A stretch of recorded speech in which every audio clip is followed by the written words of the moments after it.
तर भावानो आपल्यासोबत असं काय झालं, वाटलं नव्हतं की असं होईल.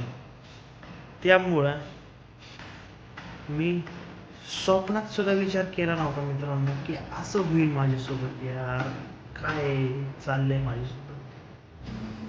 तर आता आपण डबे भरायला गेलं, डबे द्यायला जायचं.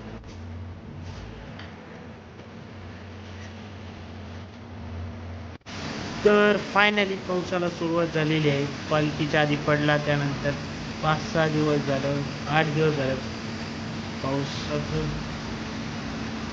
गेला होता. तर फायनली पाऊस परत चालू झाला.